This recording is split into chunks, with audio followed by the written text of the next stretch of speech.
Bueno, espero que anden bien. En esta oportunidad, la clase del seminario se concentra en un tema complementario con el de la clase anterior, que fue de desarrollo local. En este caso, es el de economías de aglomeración. Pensemos lo siguiente. La concentración de actividades económicas iguales o similares en el mismo espacio geográfico, si bien merece el estudio de diversas ciencias sociales, en cuanto a la economía, genera eh, un resultado muy particular.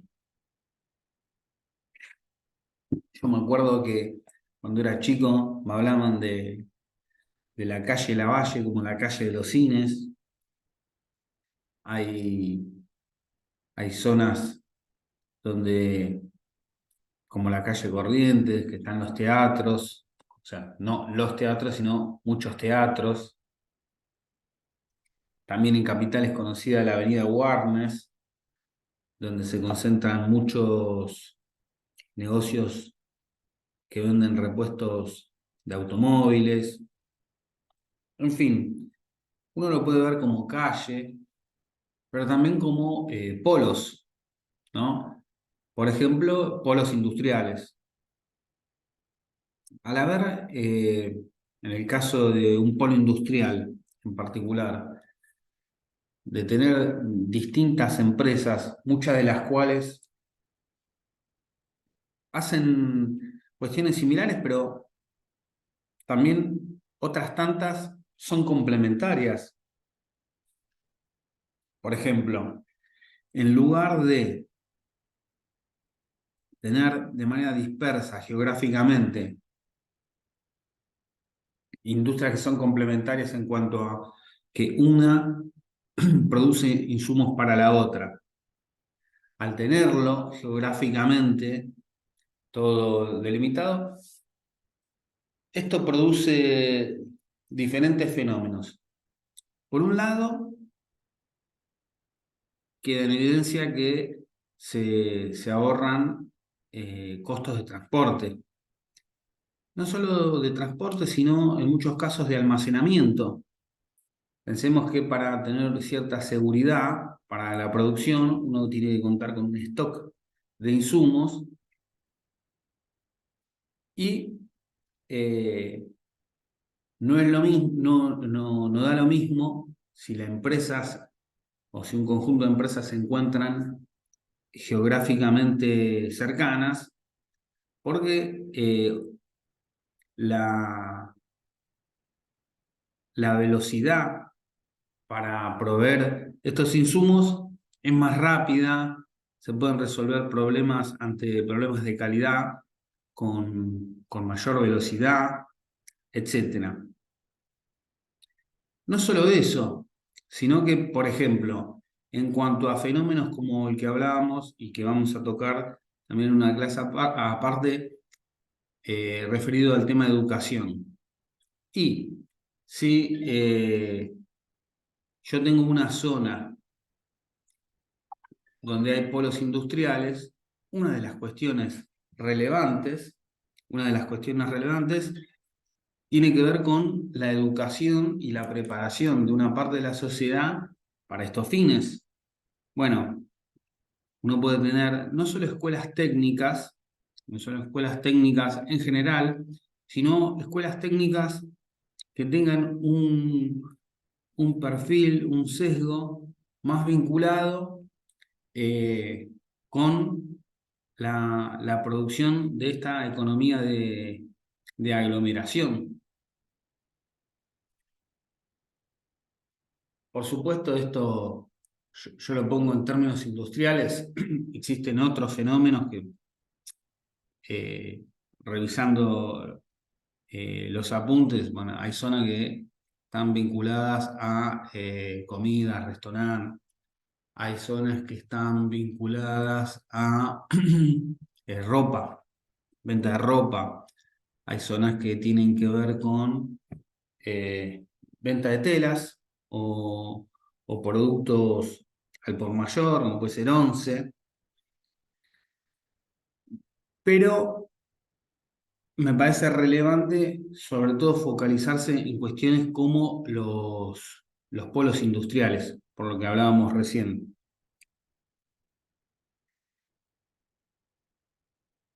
Por un lado, por un lado, queda claro que si yo tengo que recurrir a cierta producción, a mí me conviene instalarme en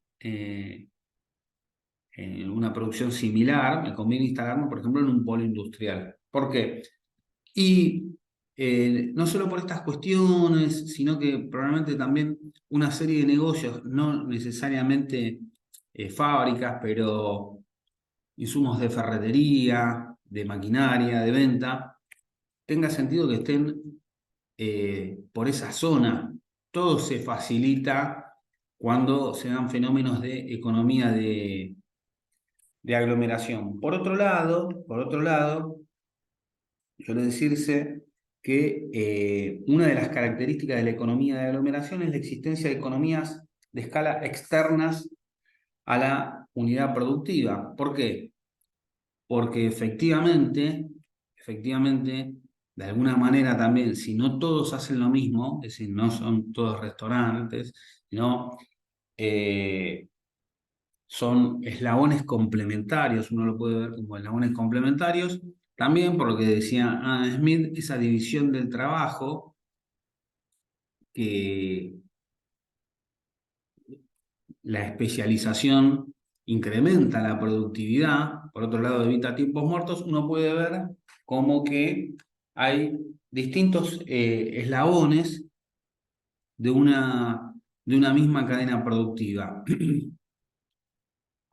Ustedes deben saber, deben haber escuchado, muchas veces que se discute, se propone, se insiste la necesidad de que, por ejemplo, la industria automotriz en Argentina, que importa la mayoría de sus insumos, tenga crecientemente autopartes producidas de manera local.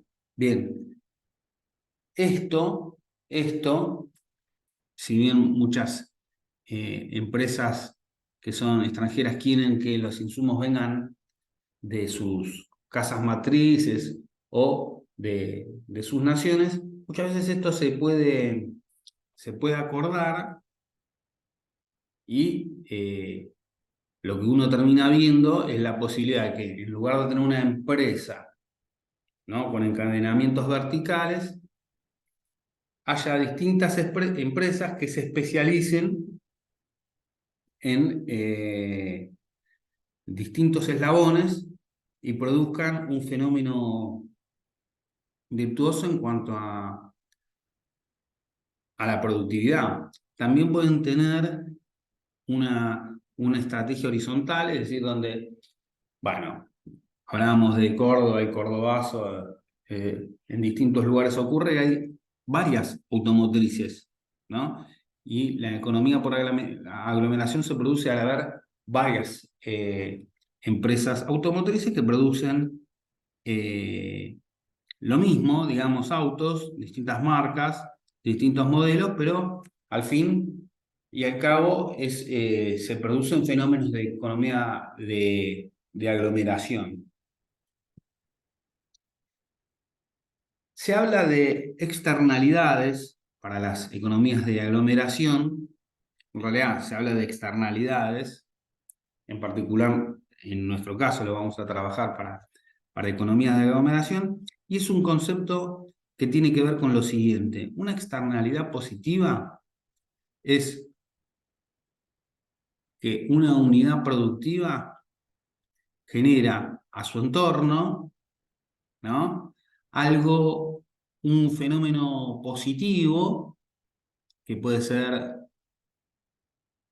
a ver, de distinto tipo, demanda de trabajo para la zona, que la producción impulse un desarrollo en la educación, que a partir de la instalación de una unidad productiva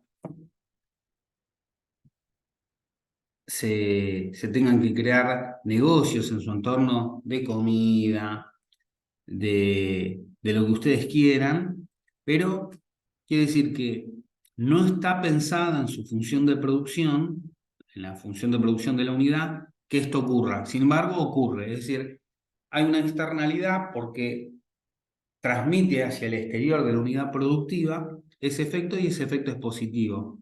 Ojo que también hay lo que se conoce en la literatura como externalidades negativas. Por ejemplo, si una empresa contamina, si una empresa contamina, no está, el medio ambiente no está pensado dentro de su función de producción que eso ocurra, pero ocurre e impacta de manera negativa en la sociedad. Les comentaba con insistencia lo que eh, ocurrió en Uruguay con el tema del agua potable, por la soja, por otros cultivos, por utilizar el agua para la refrigeración de hardware eh, de empresas súper tecnológicas, etcétera. Termina ocurriendo que hay una externalidad negativa increíble al punto tal que en estos tiempos los ciudadanos uruguayos carecen de agua potable. Eso sí que es una gran externalidad negativa, sin embargo, tienen que estar contempladas a la hora de la planificación de la instalación de una unidad productiva o de una economía de aglomeración en una zona. Pensemos que nuestro punto el eje es la zona metropolitana.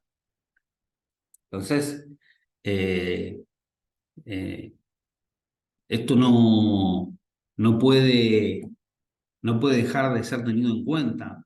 Pensemos cómo se ha contaminado el riachuelo por, en el caso argentino desde fines del siglo XIX. Se han producido grandes economías de aglomeración, industrias metalúrgicas, industrias de- relacionadas con la curtiembre, químicas, donde tienen un impacto ambiental muy importante.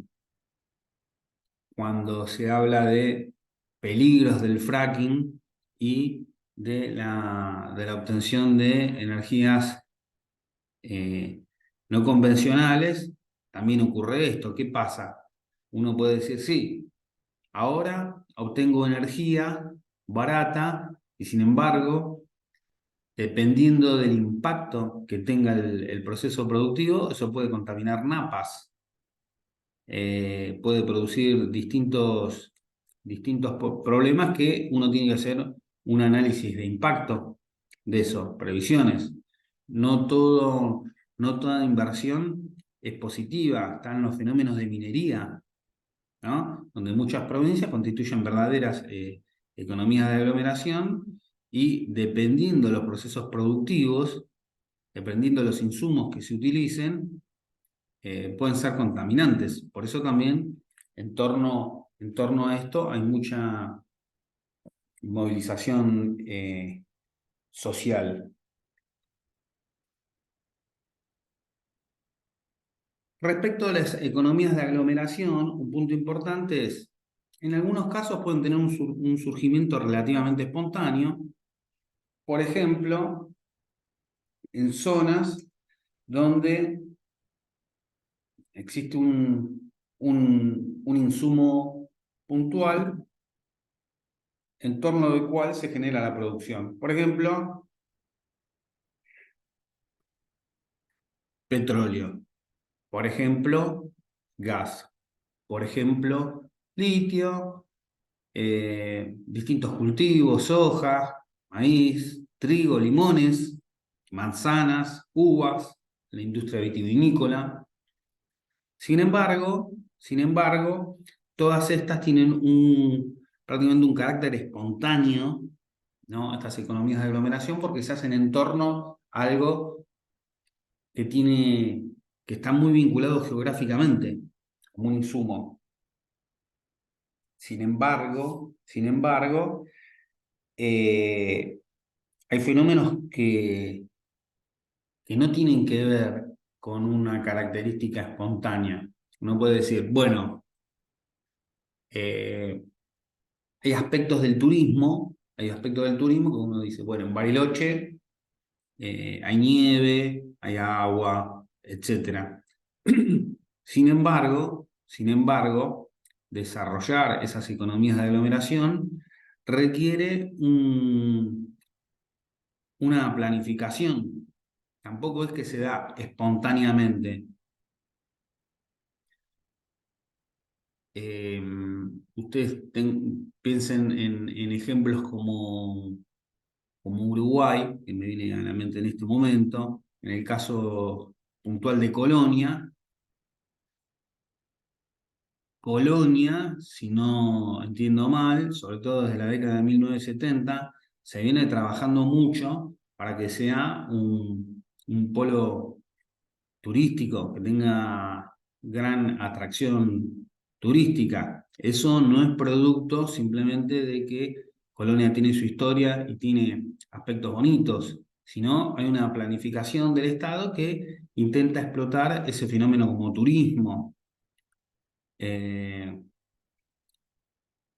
en el caso de, por ejemplo, que me viene ahora a la mente, Cuba, sobre todo a partir de lo que ellos denominan periodo especial, tuvo una inversión extranjera directa importante, sobre todo de capitales de origen canadiense y español, para hotelería, para intentar acrecentar la- el turismo, ¿no? Como una fuente de divisas importantes, sobre todo a partir del periodo especial y el recrudecimiento del bloqueo. Por lo tanto, esto requiere de políticas públicas adecuadas.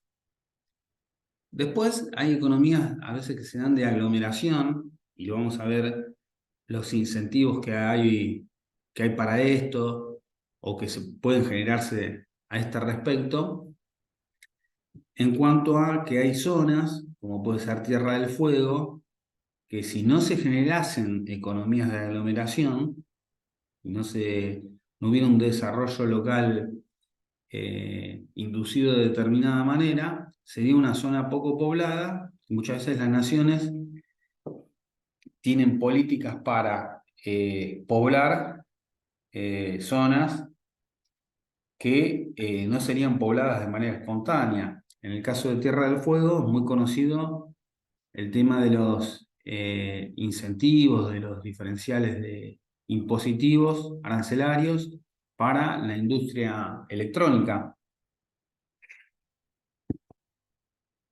Eh, de la misma manera que uno puede pensar en una provincia en particular, puede pensar en zonas limítrofes, ¿no? Como Formosa con Paraguay, zonas más cordilleranas, tienen que tener políticas especiales, sino cuáles son los incentivos para vivir allí en una zona donde, además, supongamos lo siguiente, yo tengo muchísimas ganas de irme a vivir cerca de la cordillera y sin embargo no voy a tener provisión de alimentos, provisión de electricidad, no voy a tener eh, alimentos. Y bueno, no puedo eso para desarrollar eh, ciertas zonas, tiene que ser un desarrollo conjunto, en general no se da de manera espontánea. Uno puede ver también la historia de Villa Langostura, también, o sea, ve muchas veces poblaciones pequeñas donde hay mucho turismo, pero incluso para que haya un sostén, un soporte para el turismo y haya un soporte para la población que vive ahí, tiene que haber ciertas condiciones mínimas, por lo tanto, una planificación. Esa planificación puede venir de la mano de una, un móvil del Estado Nacional en cuanto a, che, necesito toda esta zona que es limítrofe, poblarla de alguna manera, por lo tanto tengo que inducir alguna, alguna economía de aglomeración como parte del desarrollo local, o puede venir de una provincia, ¿verdad? Bien, por lo tanto, el rol del Estado y las políticas públicas son imprescindibles, eh, porque si no, solamente estarían aquellas provincias que, como decíamos, no son las inviables, y las inviables carecerían de desarrollo local. También es verdad, como relatábamos la clase anterior, en el caso de provincias donde dependen solamente de una industria, también es una complejidad, sobre todo cuando depende mucho del clima, una sequía, por ejemplo, puede ser devastadora en en una, en una población determinada.